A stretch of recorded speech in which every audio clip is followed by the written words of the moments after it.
Japan की सबसे तेज bullet train, उसके अंदर रखा है एक सूटकेस और उस सूटकेस के पीछे लगे हैं 3 खतरनाक असैसिन्स और उस सूटकेस को चोरी करने के लिए हम एक ऐसा बंदा भेज रहे हैं जिसकी किस्मत बहुत ही ज्यादा बुरी है, कभी साथ नहीं देती है और इस बंदे ने हाल ही में काम छोड़ा अपनी बुरी किस्मत की वजह से और अब ये वापस आ रहा है इस खतरनाक मिशन पे, क्योंकि जो सूटकेस है वो कोई मामूली सूटकेस नहीं है, वो जापान के सबसे बड़े डॉन द व्हाइट डेथ का सूटकेस है। और ये तो बस एक ही प्लॉट है, ये जैसे जैसे बुलेट ट्रेन आगे बढ़ते जाएगी, हर एक स्टेशन पे रुकते जाएगी, एक नया प्लॉट इंट्रोड्यूस होगा। अगर तुम अब तक नहीं समझे हो तो मैं बात कर रहा हूँ 2022 की इस मास्टरपीस के बारे में, the bullet train starring Brad Pitt. ये मूवी इतनी ज्यादा हाईली कंसेप्चुअल है कि इसके बारे में हम लोग बहुत ही आराम से बात करने वाले हैं, पर उससे पहले मैं खुद का इंट्रोडक्शन दे दूं। तो हेलो दोस्तों, मैं हूं आर्यन और मैं इस चैनल पे बहुत सारी मूवीज के रिलेटेड बात करता हूं और मुझे मूवीज के बारे में बकना अच्छा लगता है। अगर तुम्हें भी सुनना अच्छा लगता हो तो चैनल को सब्सक्राइब जरूर कर लेना, क्योंकि अम्मी जान कहा करती थी प्यार बांटना चाहिए और मेरी लव लैंग्वेज तुमको अच्छी मूवीज दिखाना है।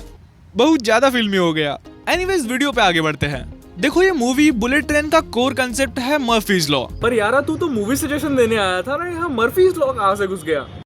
अगर तुम्हें मर्फीज लॉ नहीं पता क्या होता है तो देखो, बेसिकली ये बुरी किस्मत के बारे में है कि जो कुछ भी होता है वो अच्छे के लिए होता है और जो बुरा होना होता है वो किसी न किसी तरीके से हो ही जाता है। तुम इसको इस स्पाइडरमैन के डायलॉग से समझ सकते हो। I believe that things that are supposed to happen always find a way to happen. Sometimes they make sense, sometimes they don't. And sometimes they really hurt. But it's okay, because those things put us on a path to becoming who we're meant to be, and this is who I'm meant to be. और इस movie bullet train में इस concept को इतनी प्यारी तरीके से दिखाया है कि जैसे हमारा कैरेक्टर लेडी बग, जिसको प्ले किया है ब्रैड पिट ने। आई नो थोड़ा अजीब सा निकनेम है, पता नहीं ऐसा क्यों दिया, पर नाम इसका लेडी बग होता है, जो इस मूवी का मेन प्रोटैगनिस्ट है। और ये बंदा पेशे से एक असैसिन है, पर इसने बीच में काम छोड़ दिया था क्योंकि इसको लगता था कि इसकी बुरी किस्मत इसका एक भी मिशन सक्सेसफुल नहीं होने देगी और कभी ना कभी इसकी फील्डिंग सेट हो जाएगी, इसीलिए इसने बीच में काम छोड़ दिया था। और अब सालों बाद हमारी लेडी बग वापस आ चुकी है अपने काम में कमबैक करने।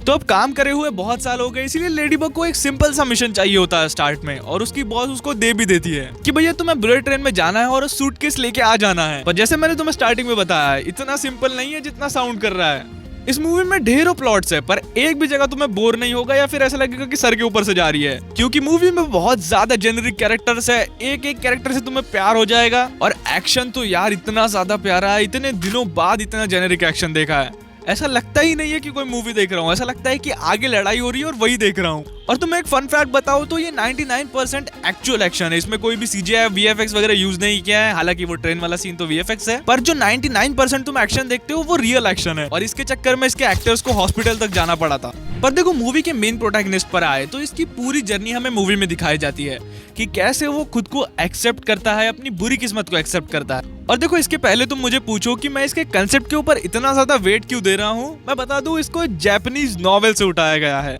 और मुझे बताने की जरूरत नहीं है कि जापान का जो माल होता है लिखावट का, वो इतना ज्यादा प्यारा होता है कि हम सबको पता है। एंड बिलीव मी, एक्टर और डायरेक्टर हल्का सा भी नहीं चुकते ये सब स्क्रीन पे दिखाने में। मूवी विजुअली बहुत ज्यादा प्यारी है, तुम इसके हर फ्रेम को वॉलपेपर जैसा रख सकते हो। बाकी अगर इस मूवी को ओवरऑल रेट करूँ तो मैं इसको परफेक्शन दूंगा। और अगर तुमने ये मूवी पहले से देख रखी है तो कमेंट सेक्शन में मुझे बताना कि तुम्हारे इसके ऊपर क्या ख्याल है। मुझे तो पर्सनली बहुत ज्यादा पसंद आई, मैं इसको विश लिस्ट में भी ऐड करूंगा।